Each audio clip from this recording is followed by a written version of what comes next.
So நான் என்னோட vs கோட்ல யூஸ் பண்ற ஷார்ட்கட்ஸை டீடைலா சொல்லி தரேன். ஸோ மறக்காம இந்த ரீலை சேவ் பண்ணி நம்ம அக்கௌண்ட்டை ஃபாலோ பண்ணிக்கோங்க. ஃபர்ஸ்ட் ஒன் பார்த்தீங்கன்னா Ctrl+D. இந்த மாதிரி ஒரே பேர்ல மல்டிபிள் டேக் இருக்கு. எனக்கு ஒவ்வொன்றா செலக்ட் பண்ணணும் அப்படின்னு ஜஸ்ட் அந்த கர்சரை அந்த டேக்ல வச்சுட்டு Ctrl+D கொடுத்தீங்கன்னா ஒவ்வொன்றா உங்களுக்கு இந்த மாதிரி செலக்ட் ஆகிட்டே இருக்கும். அந்த இடத்துல நீங்க வேற நேம் கொடுத்து உங்களால ஈஸியா சேஞ்ச் பண்ணிக்கலாம். ஸோ ரெண்டாவதா பார்த்தீங்கன்னா Cursor+Alt. கர்சரை உங்களுக்கு எங்க வேணுமோ ஆல்ட் அழுத்தி பிடிச்சி அந்த கர்சர் வச்சுன்னா நம்ம மல்டிபிள் கர்சர் உங்களுக்கு வந்துடும்.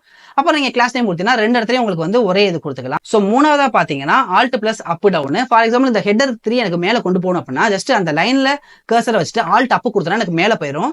இதை டவுன் கொடுத்தா எனக்கு கீழே வந்துடும். இந்த மாதிரி உங்களால ஈஸியா வந்து சேஞ்ச் பண்ணிக்கலாம். நாலாவதா பாத்தீங்கன்னா Alt+Shift+Up. இது வந்து எப்படின்னா ஒரு டூப்ளிகேட் மாதிரி நம்ம யூஸ்வலா Ctrl+C கொடுத்து Ctrl+V கொடுக்கறது பதிலா சிம்பிளா Alt+Shift+Down கொடுத்தீங்கன்னா அந்த மாதிரி ஒவ்வொன்றா உங்களுக்கு வந்து காப்பி ஆகிட்டே வரும். இந்த மாதிரி நீங்க உங்களுக்கு எங்க வேணாலும் வச்சுக்கலாம். ஸோ அஞ்சாவதா பாத்தீங்கன்னா Ctrl+Shift+L. ஸ்டார்டிங் நம்ம Ctrl+D பாத்தீங்களா அது வந்து ஒவ்வொன்றா சால்வ் பண்ணுச்சு. உங்களுக்கு இப்ப எந்த டேக் TD இருக்கு அப்படின்னா அந்த TD வச்சுக்கிட்டு Ctrl+Shift+L கொடுத்தீங்கன்னா அந்த TD இருக்கிற எல்லாத்தையுமே இது வந்து ஈஸியா செலக்ட் பண்ணிடும். நீங்க அந்த இடத்துல ஈஸியா சேஞ்ச் பண்ணிக்கலாம்.